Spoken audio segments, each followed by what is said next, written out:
नमस्कार दोस्तों, मेरा नाम है शकुन रघुवंशी और आप हमें देख रहे हैं whitemirchi.com के डिजिटल प्लेटफॉर्म पर।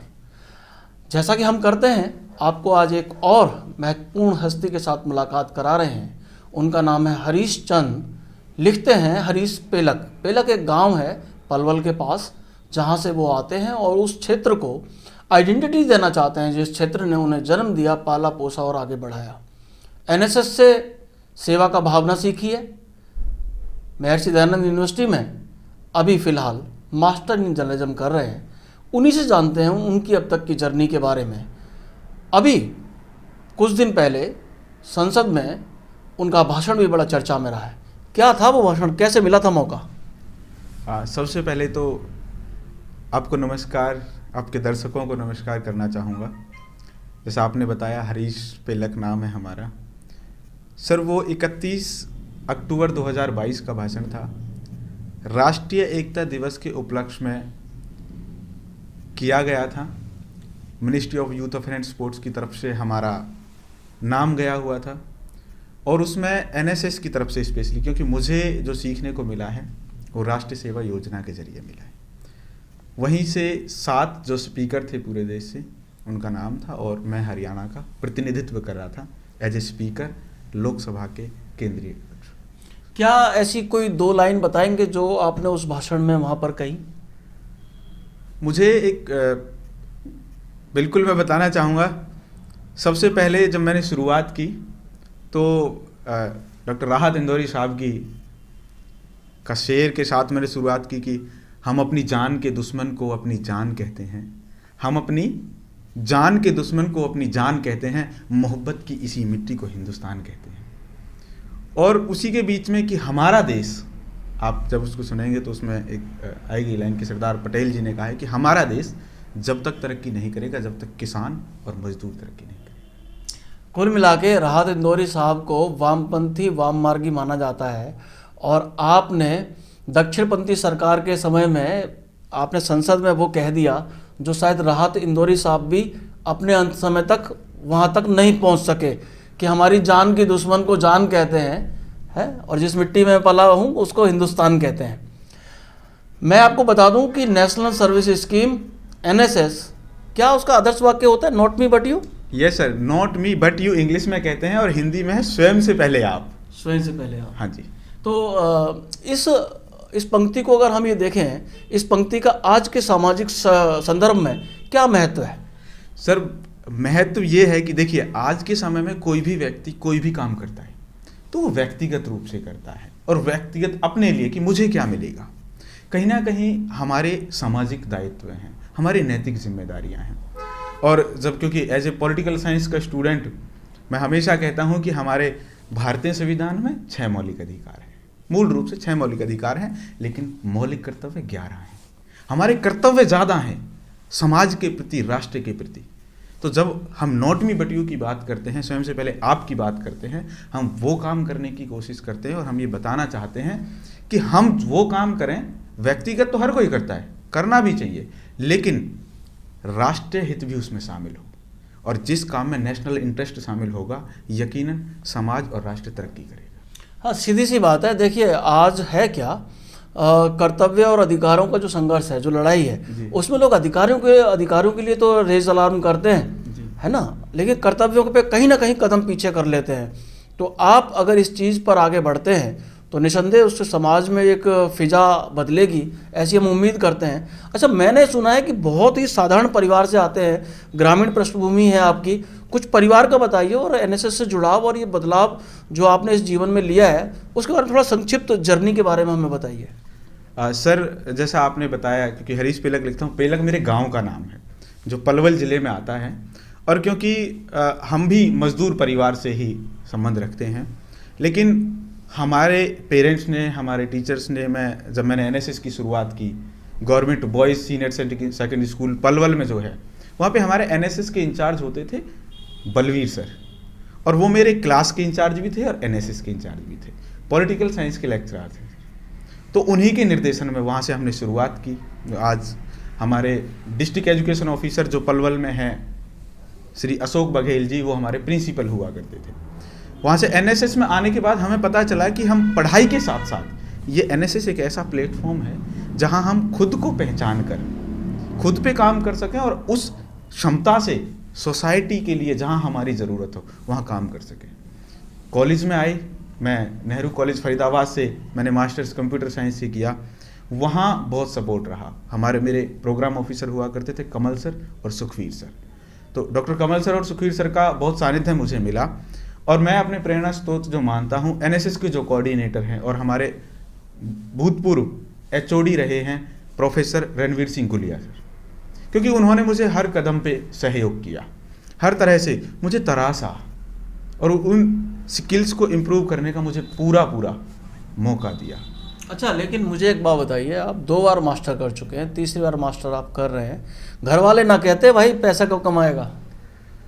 ये बातें होती हैं अक्सर मेरे, क्योंकि हम सामान्य परिवार से आते हैं और मुझे लगता है कि कहीं ना कहीं वो जिद मेरी है पहले से ही। जब हम पढ़ने के लिए, जब मैं ग्रेजुएशन में आया तो मुझे यूँ था कि मैं सिर्फ ग्रेजुएशन करूँगा, लेकिन मुझे लगा कि हमें आगे पढ़ना चाहिए। और जब तक पढ़ना क्यों ज़रूरी है, क्योंकि ये तो अंबेडकर साहब ने भी कहा है कि जो पढ़ेगा वो बढ़ेगा और शिक्षा तो वो शेरनी का दूध है, जो पिएगा वो दहाड़ेगा। यकीनन शिक्षा ज़रूरी है, लेकिन उस शिक्षा के साथ साथ हमें अगर ऐसा प्लेटफॉर्म मिल रहा है, ऐसे लोग मिल रहे हैं, ऐसा सर्कल मिल रहा है जहाँ से हम खुद को संभाल सकें। महात्मा गांधी जी ने एक बहुत अच्छी बात की है कि साक्षरता ही शिक्षा नहीं है। मैं आपको बताना चाहूँगा कि साक्षर होना और शिक्षित होना, इसमें फ़र्क तो है। शब्द ज्ञान होना शिक्षित होना नहीं है, क्योंकि हम समाज में रहते हैं और मनुष्य के सामाजिक प्राणी जब तक वो उस सोसाइटी को कुछ नहीं देगा तो उसके शिक्षित होने का कोई फ़ायदा नहीं है।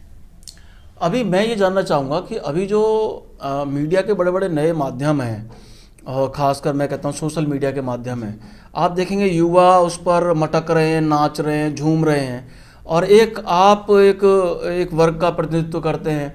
आप 3rd टाइम मास्टर कर रहे हैं, बाई चांस मैं कह दूं कि मैं भी 3rd टाइम मास्टर कर रहा हूं, तो आप वहाँ यूनिवर्सिटी में रहते हैं, क्या अंतर देखते हैं उनमें और खुद में, और उनको क्या कहना चाहते हैं?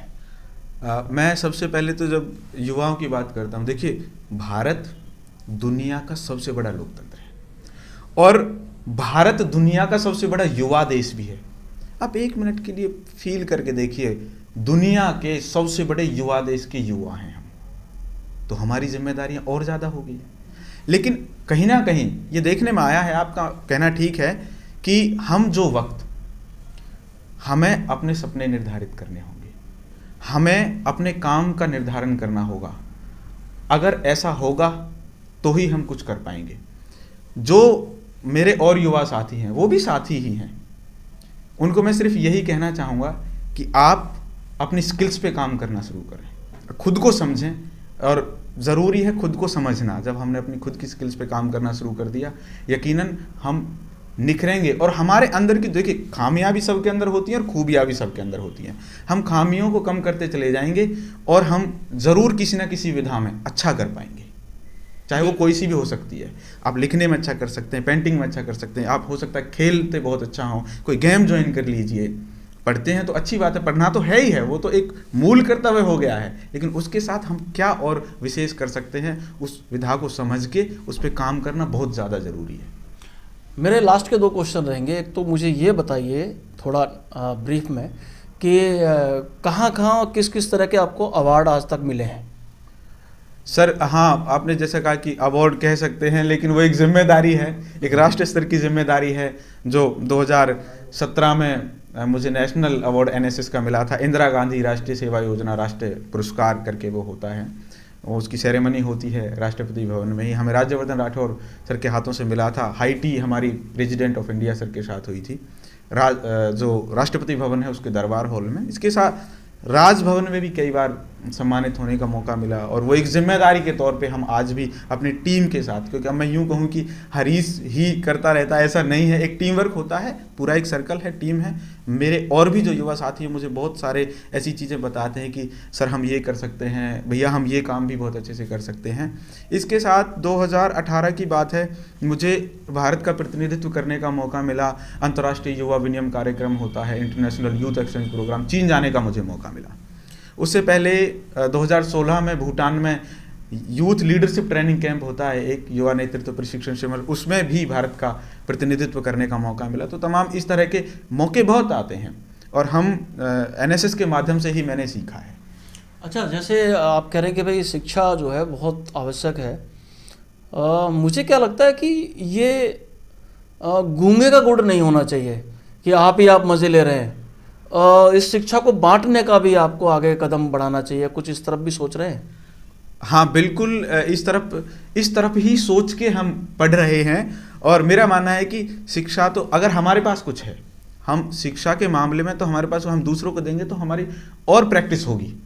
मैंने आपका सवाल बहुत वाजिब है, मुझे बहुत प्यारा इस वजह से लग रहा है क्योंकि मैं अपने गांव में एक छोटी सी लाइब्रेरी, मैं चाहता हूं कि मेरे गांव के जो और साथी हैं, ग्रामीण जो क्षेत्र के साथी हैं, शुरुआत वहां से करके और अन्य गांवों में भी एक पुस्तकालय होना चाहिए, एक लाइब्रेरी होनी चाहिए जिसमें गांव के बच्चे पढ़ सकें। उसमें तमाम बुक्स हों, साहित्य से जुड़ी हुई हों, लोगों की बायोग्राफीज़ हों, अलग अलग व्यक्तित्व की वहाँ पर बुक्स हों, सिलेबस से रिलेटेड किताबें हों, कि किताबों से मोटिवेशन, इस दुनिया में कुछ भी बनने का रास्ता किताबों से होकर निकलता है। इस दुनिया में कुछ भी बनने का रास्ता पुस्तकालय से होकर निकलता है। तो मुझे लगता है कि किताबें हमारे लिए बहुत ज़्यादा, आजकल तो बल्कि ऑनलाइन का ज़माना है, यूट्यूब पर वीडियो देख लेते हैं, PDF पढ़ लेते हैं, लेकिन किताबों के नए पन्नों की खुशबू जिस व्यक्ति ने महसूस की है, जिसने पढ़ी है, वो अच्छे से समझ पाएंगे मेरे शब्दों को, मेरी भावनाओं को। मैं चाहता हूँ कि मेरे गाँव में वो लाइब्रेरी बने और आप जैसे लोगों का सहयोग है, मुझे वो जल्दी ही उम्मीद है बन जाएगी। तो उस क्षेत्र में मैं काम करना चाहता हूँ और कर रहे हैं। बहुत अच्छी बात है कि बुज़ुर्गों से जो आशीर्वाद है हम फ़ोन करके ले सकते हैं, लेकिन बुज़ुर्गों की जो सन्निकट बैठना, उनकी सन्निधि में बैठना, उनके सानिध्य में बैठना, उसका मज़ा कुछ और है। मैं जब ऐसा बोल रहा हूँ तो यकीन मानिए मेरे गूज़बम्स आ रहे हैं और मैं बस इनको यही कहना चाहता हूँ, जैसा मेरे पीछे लिखा हुआ है कि हर काम ध्यान से करना ही ध्यान है, तो हर व्यक्ति को अपना काम ध्यान से करना चाहिए। मैं इनके लिए ईश्वर से प्रार्थना करता हूँ और इन्हीं शब्दों के साथ आपको छोड़कर जाता हूँ। ओम विश्वानि देव सवितर दुरितानि पराशुव यद भद्रम तन्न आशुव। कैसी लगी आपको हमारी प्रस्तुति? यदि अच्छी लगी हो तो आप हमें सहयोग करें, सपोर्ट करें, हमारे सोशल मीडिया प्लेटफॉर्म पर लाइक, शेयर, सब्सक्राइब करें। और आपके कोई सवालात हैं, आपकी कोई सूचना और समाचार हैं तो भी हमें आप ईमेल और व्हाट्सएप कर सकते हैं, क्योंकि आपके सहयोग से ही हमारी पत्रकारिता को बल मिलेगा। धन्यवाद।